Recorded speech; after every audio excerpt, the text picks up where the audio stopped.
안녕하세요. 저는 하이투자증권에서 운송을 담당하고 있는 배세호 연구원입니다. 저는 전유지위원회 뒤따라서 이번에는 해운업종에서 어떻게 2050년 좀 넷제로를 향해서 선사들이나 IMMO에서 규제를 하고 있는지에 대해서 좀 자세히 설명드리도록 하겠습니다. 해운업종의 탈탄소 규제는 거의 IMMO에서 결정한다고 보시면 됩니다. IMMO는 유엔 산하의 국제해사기구로서 150개가 넘는 회원국들이 자체적으로 규제를 만들고 그렇게 시행을 하는 그런 단체입니다.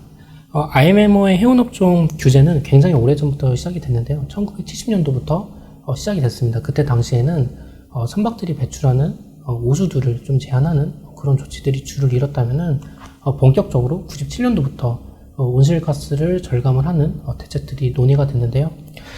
대표적으로 97년도에 황수나물에 대해서 좀 규제가 논의가 됐고요. 그리고 2011년입니다. 2011년에 EEDI라는 그런 규제가 논의가 돼서 2013년도에 시작이 됐습니다. EEDI라고 하는 거는 새롭게 발주되는 선박들이 일정 부분 온실가스를 절감하는 스펙에 맞춰서 발주를 해야 한다라는 규제고, 이거는 2013년도부터 시작이 됐고요. 그 뒤에 2014년도에는 이 선박연료가 체계적으로 얼마나 사용이 됐고 또 얼만큼의 오염물질이 배출이 됐는지 계산을 하는 방식들, 그런 공식들이 구체적으로 논의가 돼서 적용이 되기 시작을 했습니다. 그리고 2016년도죠. 황산화물 규제라고, 이거는 선박이 사용하는 연료가 이 황함유량이 일정 부분 이하의 연료만 사용을 해야 한다라는 규제가 시작이 됐습니다. IMMO 2020이라고 대표되는 이 규제는요, 황산화물 연료의 황산화물은 0.5% 이하의 연료만 사용을 해야 한다는 규제고, 굉장히 그때 당시엔 강력한 규제였습니다. 그리고 2021년도에는 EEXI 그리고 CII라는 규제가 새롭게 도입이 됐고, 이거는 2023년도 1월 달부터 시작이 됐습니다. 제가 이번 시간에는 좀 EEXI 그리고 CII 규제에 대해서 좀 자세하게 얘기를 하도록 하겠습니다. 그림 21번을 보시면요, 결론적으로 이 해운업종은 2050년까지 넷제로를 목표로 하고 있습니다. 이 넷제로라고 하는 거는 이 선박이 사용하는 연료의 연소부터 이 제조하는 부분부터 실질적으로 배출되는 데까지 모든 과정에 탄소 배출을 0으로 만들겠다라는 목표를 가지고 있고, 그 목표를 실현하기 위해서 중단기적으로 2030년까지는 2008년도 대비해서 20% 정도 탄소 배출을 줄이고 2040년까지는 70%를 줄이는 목표치를 설정을 해놨습니다. 그런데 2050년 이 넷제로 같은 경우에는 강제적으로 하겠다라는 모든 회원국들의 동의가 있었고, 적용이 100% 달성을 해야겠지만은 2030년, 2040년은 목표치만 설정을 해놓은 것이고, 구체적으로 어떤 식으로 이행을 하겠다라는 것은 아직까지는 강제적으로 적용하는 부분은 없습니다. 그래서 이 IMMO는 정기적으로 1년에 2번 정도 회원국들과 미팅을 하면서 이런 규제들을 계속 좀 새롭게 내놓고 있습니다.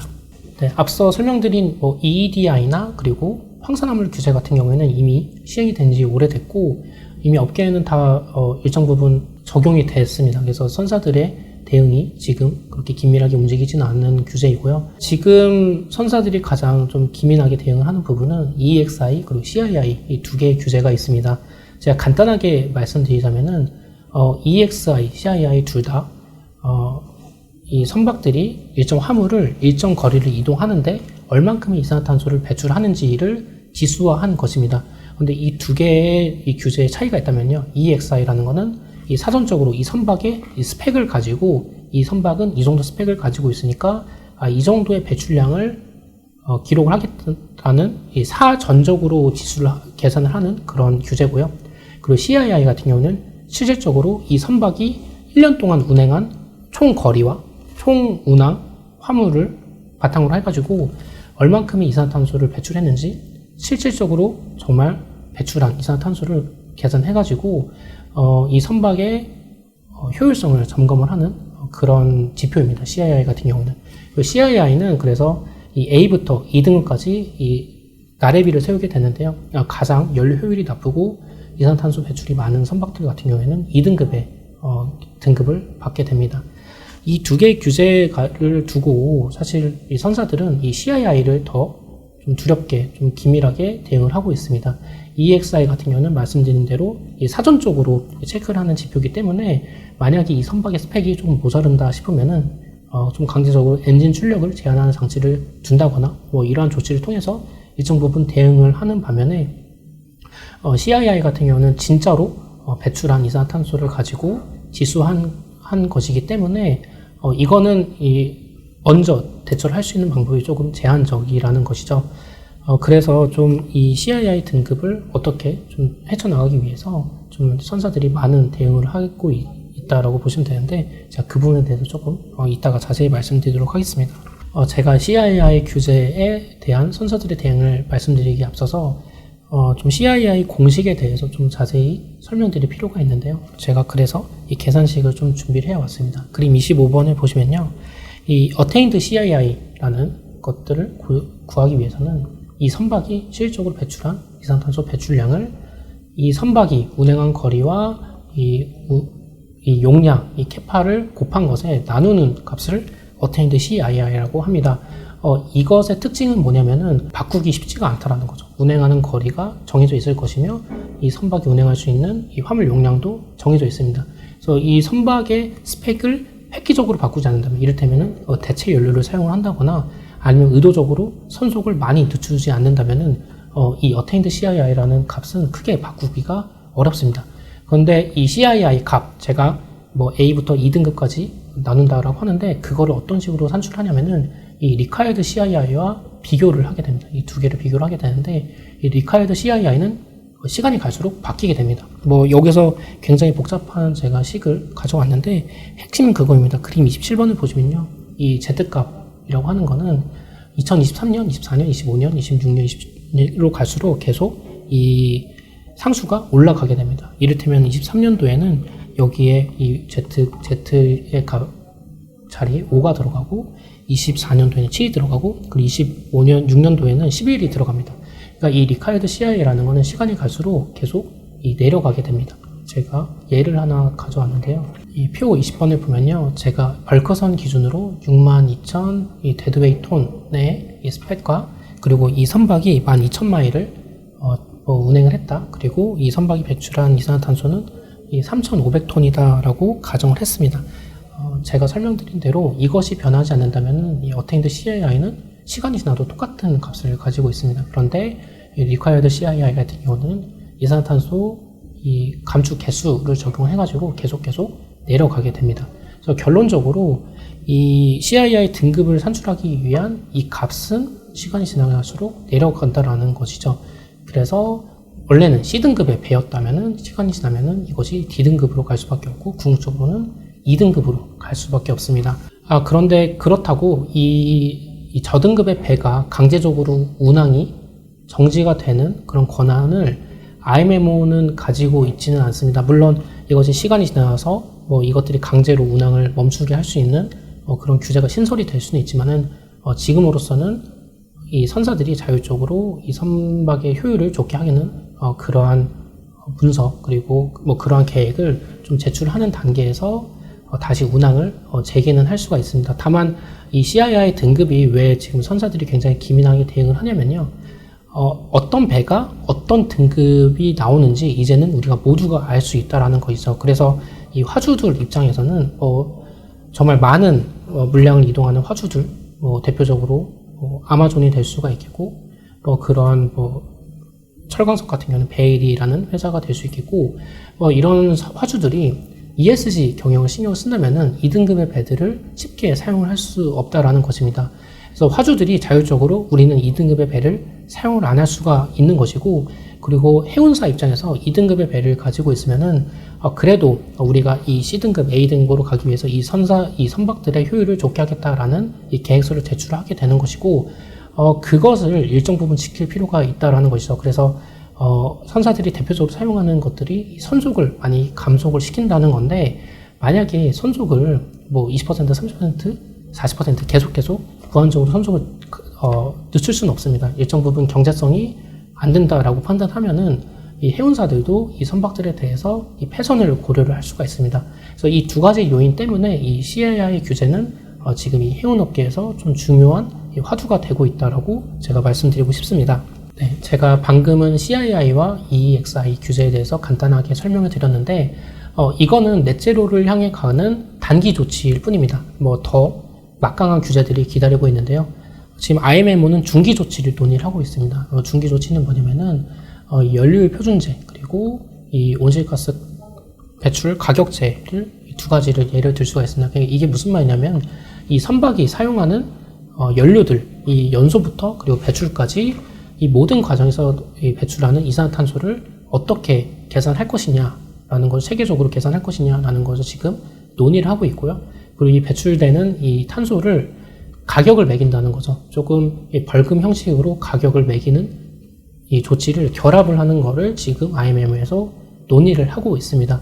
이 두 중기 조치 같은 경우는 아무래도 회원국들마다 좀 이해 상충도 다르고 좀 이견 합치가 안 되는 부분이 있습니다. 그래서 쉽사리 도출되는 거는 아니고요. 이 IMMO의 목표는 이것이 2024년 하반기까지 좀 보고서가 제출이 되고 25년 하반기까지 이 조치가 최종적으로 채택이 된 이후 27년도부터 이 조치가 발효되는 것을 목표로 하고 있습니다.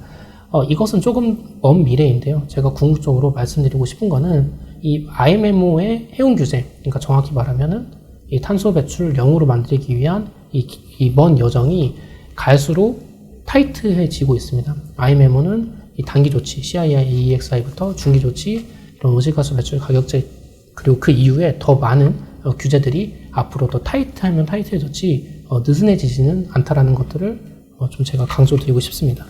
다시 단기 조치인 제가 CII 규제로 돌아와서 선사들의 대응에 대해서 조금만 더 말씀을 드리도록 하겠습니다. 대표적으로 이 해운업이라고 하면은 탱커, 그러니까 기름을 운반하는 탱커가 있고, 그리고 LNG를 운반하는 이 LNG, 그리고 일반적인 소비재를 운송하는 컨테이너, 그리고 철강석이나 석탄들을 운송하는 벌크선, 이 선박들을, 이 선종들을 주요 선종이라고 얘기를 하는데, 이 선종들마다 다 CII 규제에 대한 대응이 다릅니다. 모든 대부분의 이 선종들은 이 대체 연료라고 해가지고 뭐 LNG 추진선이라든지 이 암모니아 추진선이라든지 이런 이중 연료 이 선박들을 발주를 넣으면서 앞으로 이런 친환경 에너지로 운항을 하겠다라는 좀 긴 그림을 가지고 CII 규제에 대응을 하는 반면에 이 벌크 선종 같은 경우에는 아직 대체 연료 발주 비중이 그렇게 높지가 않습니다. 이 벌크 선박 같은 경우에는 조선사 입장에서는 사실 기술 경쟁력이 타사 대비 차별이 있는 그런 선종이 아니고 좀 부가가치가 상대적으로 낮은 이 선박이기 때문에 뭐 LNG선이라든지 컨테이너선 대비해가지고 투자가 많이 이루어지지가 않습니다. 그래서 이 벌크 선종이 가장 이 대체 연료로 나아가는 속도 자체가 느리고요. 또 그만큼 이 CII 규제에 더욱더 민감해질 수밖에 없다라고 저는 생각을 하고 있습니다. 제가 현재 컨테이너, 대형 컨테이너 선박과 그리고 대형 이 벌크 선박의 연료별 발주 비중을 제가 도식화해 왔는데요. 보시다시피 이 컨테이너선 같은 경우에는 대체 연료가 아닌 선박들의 발주보다 대체 연료가 아닌 선박들의 발주가 훨씬 더 큰 것을 보실 수가 있고요. 조금 더 작은 선형의 컨테이너도 역시 똑같은 그림이 나타나고 있습니다. 그런데 이 벌크선 같은 경우에는요, 물론 케이프 사이즈 같은 경우에는 케이프 사이즈가 가장 큰 벌크 선박 중에 가장 큰 사이즈의 선박인데요. 대체 연료 선박을 발주하는 비중이 조금 있습니다. 그런데 대체 연료 아닌 선박들의 발주가 가장 크고요. 그리고 그 케이프 사이즈보다 낮은 파나막스 같은 경우에는 거의 다 대체 연료 추진선이 아닌 선박들의 발주가 가장 높습니다. 제가 말씀드린 대로 컨테이너 그리고 벌크, LNG 다 조금 처한 상황이 다르다. 그리고 그 중에서는 이 벌크 선종이 이러한 이 환경 규제에 가장 좀 취약할 수밖에 없다라고 저는 생각을 하고 있습니다. 그래서 뭐 컨테이너나 뭐 LNG 선이나 뭐 이런 선박들은 차츰 대체 연료 선박이 다 만들어지고 이 선박들이 운항을 하면서 규제를 조금 맞춰가는 그림이 나올 것 같은데, 벌크선 같은 경우에는 단기적으로 이 선속을 많이 낮추는 방법을 쓸 수 있을 것 같습니다. CII 규제에 대한 이 연구 자료는 굉장히 많은데, 거기서 공통적으로 얘기를 하는 거는 선속을 감소를 시키면 그만큼 탄소 배출을 절감할 수 있다. 그러니까 그만큼 좀 연비를 효율화한다라는 것입니다. 그래서 대표적인 제가 연구 자료를 하나 가져왔는데 표시한 부분이 하나의 선박이 이 정도 속도로 간다라는 것인데 보시다시피 이 선박의 선속을 느리게 하면 할수록 이 CIA 규제에 있어서 더욱더 우호적인 등급을 받을 가능성이 높다라는 것을 도식한 겁니다. 이런 식으로 이 선박들은 아무래도 선속을 좀 늦추는 방식을 많이 사용을 할 것이라고 생각을 하고 있고, 실질적으로 이 클락슨이 집계한 이 선박들의 선속 추이를 보시면요, 이 컨테이너 그리고 벌크선 둘 다 선속을 2019년도 대비 2023년도에 거의 5% 정도 줄이는 경향이 있습니다. 그런데 이 벌크 선속 같은 경우에는 아무래도 이 대체 연료 발주 비중이 낮기 때문에 아무래도 단기적으로는 선속을 더 늦추는 방식을 사용을 할 수가 있을 것 같고, 이 선속을 늦춘다라는 게 왜 중요하냐면은 선속을 앞서 말씀드린 제가 무한정 늦출 수가 없어요. 무한정 늦출 수가 없고 일정 부분 경제성이 없다라고 판단하면은 선사들은 이 노후 선박을 중심으로 폐선을 늘릴 수밖에 없다라고 생각을 하고 있습니다. 그래서 이 벌크 선종 같은 경우에는 공급 증가율이 올해 그리고 내년도에 3%대로 굉장히 낮은 공급 증가율을 가지고 있는데, 아무래도 폐선이 많이 되거나 그리고 선속을 추가적으로 느리게 한다면은 이 공급 증가율이 더 낮아질 가능성이 많아서 좀 운임 상승 요인으로 작용할 가능성이 좀 크다라고 생각을 하고 있습니다. 네, 컨테이너 같은 경우에도 올해 그리고 내년도에 거의 10%에 육박하는 공급이 들어올 예정입니다. 그런데 이러한 우려 때문에 아무래도 운임의 하방 압력으로 많이 작용을 하고 있는데 5월이나 6월 정도에 CI 등급이 발표가 되는 걸로 예정이 되어 있습니다. 그래서 만약에 이 등급이 발표가 되면은 이 컨테이너 선사들 그리고 이 화주들도 조금 저등급의 배는 좀 지양을 하는 모습이 나오면서 좀 운임 상승 압력으로 작용할 가능성이 일정 부분 있다라고 생각을 해서 좀 일정 부분 공급을 상쇄할 수 있지 않을까 좀 그런 기대도 가지고 있습니다. 제가 컨테이너 시장과 그리고 벌크 시장도 이 자료에 담았는데 혹시 시간이 나시면은 자료를 참고해 주시면 좋을 것 같고, 이상으로 이 IMO 해운 규제와 그리고 이 선사들의 대응에 대해서 제가 간략하게 설명을 드렸습니다. 네, 이상으로 설명 마치도록 하겠습니다. 감사합니다.